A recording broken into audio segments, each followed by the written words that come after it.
Hello guys, welcome back to the Strength for It. Hope you are doing well and making good investments. Jio Financial Services breakout देने के बाद में पिछले 3 session एक resistance range पर share काम कर रहा है. अगर आप इस चैनल पर रेगुलर हो, कमेंट बॉक्स में फटाफट मेंशन करो कि कौन सा वो रेजिस्टेंस जोन है जहां शेयर रेजिस्ट कर रहा है और पिछले 4 दिन से हम वही रेजिस्टेंस यहां पर डिस्कस भी कर रहे हैं चैनल पर. तो शुरुआत करते हैं जियो फाइनेंशियल सर्विसेज लिमिटेड के बारे में. अपडेट्स पहले देखते हैं.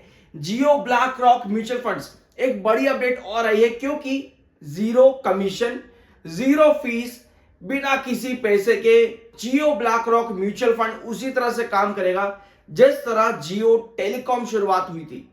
यानी कि भैया फ्री में सिम बांट रहे थे शुरू में, लेकिन बाद में आकर के डेफिनेटली किसी भी कंपनी को अगर काम करना है तो बाद में आके पैसा तो चार्ज करेगी ना. तो जियो टेलीकॉम ने बाद में पैसा चार्ज करना शुरू किया, लेकिन जियो म्यूचुअल फंड जो यहां पर है ये भी उसी तरह से काम करने की कोशिश करेगा जीरो पैसे के साथ में. डेफिनेटली बाद में अपना कमीशन फीस वगैरह चार्ज करनी शुरू करेगा, बट अभी आपके लिए कस्टमर्स अगर आप हो तो आपके लिए एक अच्छी खबर ये आ जाती है. तो शुरुआत करते हैं introduction to Jio BlackRock. इसका जो अनाउंसमेंट हुई थी, अनाउंस हुआ था ये 26 जुलाई 2023 को और ऑफिशियली लॉन्च किया गया था मई 2025 में रिसेंटली. और 1 जून से लगातार खबरें यहां पर आनी शुरू हो गई थी 26 जुलाई 2023 से यहां पर मई 2025 तक में. ठीक है, अब जीएफएल रिलायंस इंडस्ट्रीज का पार्ट है, ये चीज आपको पता ही है. How was Jio black rock formed and officially launched. Initial investment इसमें $150 मिलियन का हुआ था फ्रॉम ईच पार्टनर, यानी कि जियो और ब्लैक रॉक जो कि जॉइंट वेंचर है, दोनों का म्यूचुअल इन्वेस्टमेंट जो यहां पर था $150 मिलियन फ्रॉम ईच पार्टनर. ठीक है, जिसका टोटल बन जाता है $300 मिलियन. उसके बाद लगातार यहां पर चीजें बनती गई, एसेट्स आते गए कंपनी के अंदर और कहीं ना कहीं ग्रोथ अब देखने को मिल सकता है आने वाले फाइनेंशियल ईयर्स में इस म्यूचुअल फंड के जॉइंट वेंचर में. ठीक है, by late June 2025 Jio BlackRock had already launched its first investment scheme, जो कि अभी आपको यहां पर देखने को मिल जाएगी. 450 million subscribers with in a decade यहां पर कंपनी ने कमाए हैं रिलायंस जियो ने. और ये पैसा जियो टेलीकॉम जो यहां पर शुरुआत करी थी जियो टेलीकॉम ने, वही रास्ते पर यहां पर आपको ये म्यूचुअल फंड भी देखने को मिलेगा जॉइंट वेंचर का, जिसमें ब्लैक रॉक डेफिनेटली ये नाम, बड़ा नाम यहां पर शामिल है. What is Jio black rock business strategy and what makes it unique. क्या चीज इसको यूनिक बनाती है, यहां पे देखो वही चीजें जो जियो टेलीकॉम ने करी. Jio BlackRock money market fund, Jio BlackRock overnight fund और Jio BlackRock liquid fund launched most recently with its new fund offer running from June 30 से लेकर के जुलाई 2. तो अभी भी यहां पर एक दिन बाकी है जियो ब्लैक रॉक लिक्विड फंड के अंदर, जो कि लॉन्च होगा आपका 30 जून को लॉन्च हो चुका था और 2 जुलाई को इसकी आखिरी डेट आती है. ठीक है, अब ये है 3 बहुत बड़े पिलर अगर आप कहोगे यहां पर जियो ब्लैक रॉक इस म्यूचुअल फंड में. पहला आता है जीरो ब्रोकरेज. भैया कस्टमर्स क्यों अट्रैक्ट नहीं होंगे, एक ऐसा मार्केट जो ऑलरेडी बहुत ज्यादा फ्लरिश्ड है वहां पर कदम रखा है जियो ने, तो ऐसे में जीरो ब्रोकरेज ये अट्रैक्ट करेगा कस्टमर्स को. उसके बाद आता है जीरो कमीशन, ये भी अट्रैक्ट करेगा कस्टमर्स को. Zero expense ratio as part of the launch offer.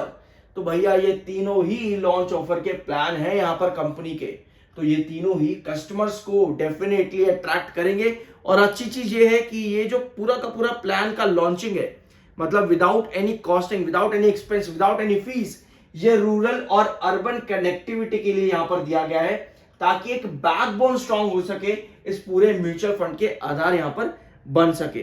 ठीक है, targeting the masses not the elite, यानी कि कॉर्पोरेट सेक्टर को ही नहीं बल्कि लोअर क्लास को भी यहां पर टारगेट किया जाएगा ताकि कस्टमर बन सके, बिल्कुल उसी तरह से जिस तरह से जियो टेलीकॉम ने किया था जीरो कॉस्ट लॉन्च के साथ में, वही काम यहां पर ये भी कर रहा है जियो ब्लैक रॉक म्यूचुअल फंड भी. तो अच्छी चीजें. आपको क्या लगता है कि यह आगे जाकर के चलेगा जैसे जियो चला है, जिसे जियो टेलीकॉम चला है? क्या आपको लगता है कि ये म्यूचुअल फंड भी काम करेगा? कमेंट बॉक्स में अपना ओपिनियन जरूर शेयर करना. मुझे तो पर्सनली लगता है कि भैया ये स्कीम्स लेकर के आना कस्टमर्स को डेफिनेटली अट्रैक्ट करेगा. आपका क्या ओपिनियन है कमेंट बॉक्स में शेयर कर सकते हो. बाय या सेल की कोई रिकमेंडेशन, ये जियो फाइनेंशियल सर्विसेज 325 रुपीज 90 पैसे पर शेयर काम कर रहा है. 1% के आसपास की शेयर में गिरावट है. अगर आप प्राइस देखोगे, ये है वो रेजिस्टेंस लेवल जो हम पिछले 5 दिनों से डिस्कस कर रहे हैं, 330 से लेकर के 328 रुपीज. ये रेजिस्टेंस जोन है जहां पर शेयर रिस्ट्रिक्ट कर रहा है. आज भी शेयर इसी लेवल पर रिस्ट्रिक्ट करता देखने को मिला. ओपनिंग सेशन में और यहीं से शेयर में फॉल बना है। अब ये गिरावट इतनी है नहीं अभी फिलहाल, अगर हम देखें 325 रुपीज 20 पैसे पर शेयर है। बट अगर आप फिर से एक ऑप्टिमिज्म लगा करके बैठ गए कि भैया यहां से और तेजी बनेगी, तो आपके लिए ये फॉल बहुत दर्दनाक हो सकता है। दो शेयर और जिनके बारे में हम लगातार डिस्कशन करते हैं, सजिलिटी इंडिया लिमिटेड अपने ब्लॉक को ब्रेकआउट करने की कोशिश कर रहा है शेयर। सजिलिटी इंडिया लिमिटेड अपने ब्लॉक को ब्रेकआउट, आपको पता है कि हमने सजिलिटी इंडिया लिमिटेड में पिछले 7-8 महीनों से एक ही जोन रखा होगा, बेसिकली दो ब्लॉक रखे हुए हैं। पहला 39 से 42, 42 से 45। आज शेयर ने अपने दूसरे ब्लॉक पर आने की कोशिश कर रहा है। क्या लगता है सजिलिटी इंडिया अपने दूसरे ब्लॉक पर आ पाएगा? लास्ट वीडियो देखना मत भूलो सजिलिटी इंडिया लिमिटेड का। इसके अलावा टाटा स्टील लिमिटेड, ये शेयर भी रेजिस्टेंस जोन को ब्रेकआउट करने की कोशिश पर है। क्या है इसका रेजिस्टेंस जोन? कमेंट बॉक्स में बताना क्या हमने लास्ट वीडियो में डिस्कस कर रखा है, क्योंकि एक ही लेवल है जो 2024-25 में बार बार परेशान कर रहा है इन्वेस्टर को। अब आते हैं शेयर के चार्ट पैटर्न पे।